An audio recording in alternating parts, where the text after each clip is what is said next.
Good morning. Welcome to Aarav பாட்டி சமையல். இன்றைக்கி பாருங்கள், நான் எங்கள் வீட்டில் க்ரீன் சட்னி செய்ய போகிறேன். அதுக்கு பாருங்கள், இவ்வளோ வெங்காயம் எடுத்திருக்கேன்.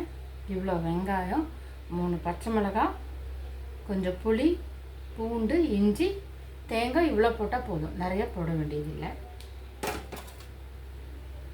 பாருங்கள், இதில் வந்து ஒரு அரைக்கட்டு புதினா, அரைக்கட்டு மல்லி, இவ்வளோ கருவேப்பிலை, 3மே மிக்ஸ் பண்ணி வச்சுருக்கேன்.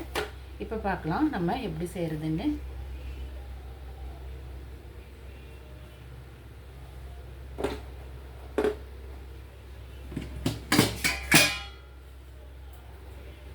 பாருங்கள், அதுக்கு இவ்வளவு கடலைப்பருப்பு போடுறேன்.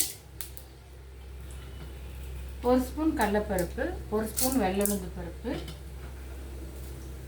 கொஞ்சம் ஒரு 1/2 ஸ்பூன் ஜீரகம், 1/2 ஸ்பூன் மல்லி,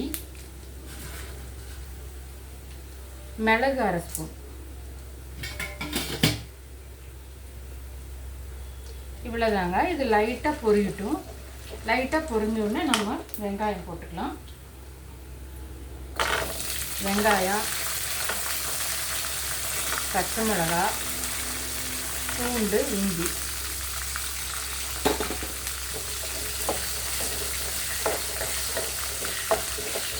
இந்த சட்னி வந்து ஆப்பத்துக்கு, அடை தோசைக்கு, இட்லிக்கு, சாதத்துக்கு எல்லாத்துக்குமே மேட்ச் ஆகும். ரொம்ப டேஸ்ட்டாக இருக்குங்க. நீங்கள் காரம் வேணும்னா நீங்கள் உங்களுக்கு தகுந்த மாதிரி பச்சை மிளகா சேர்த்திக்கலாம். நான் இவ்வளோ பச்சை மிளகா தான் போடுவேன்.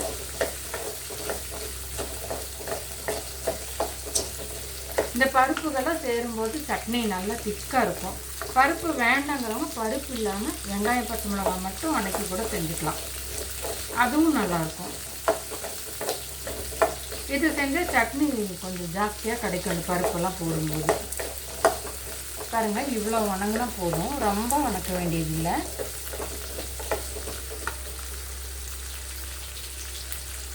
இந்த புதினாவெல்லாம் நல்லா தண்ணி இல்லாமல் போடணும்.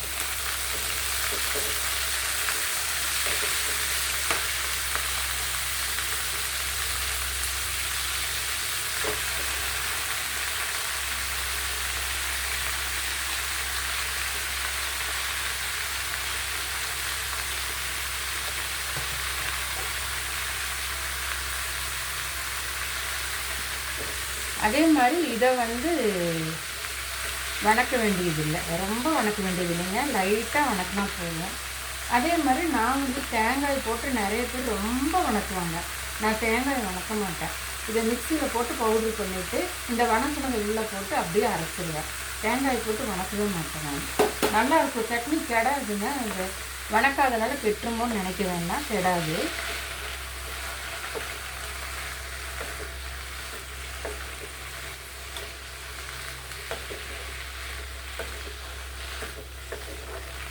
இந்த புதினா தலை எல்லாமே ரொம்ப வணக்கக்கூடாது, ஓரளவுக்கு சூடானா போதும்.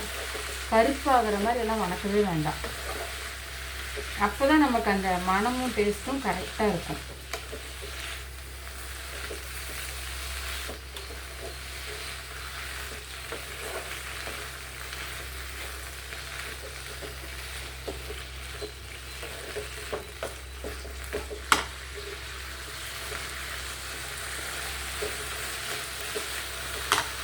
பாருங்கள், இவ்வளோ வணங்கினா போதும்.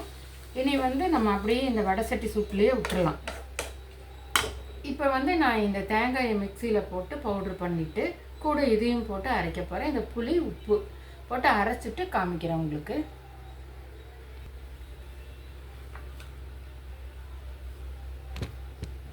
பாருங்கள், அரைச்சாச்சு. பாருங்கள், நான் இந்த பக்குவத்தில் எடுத்துருக்கேன்.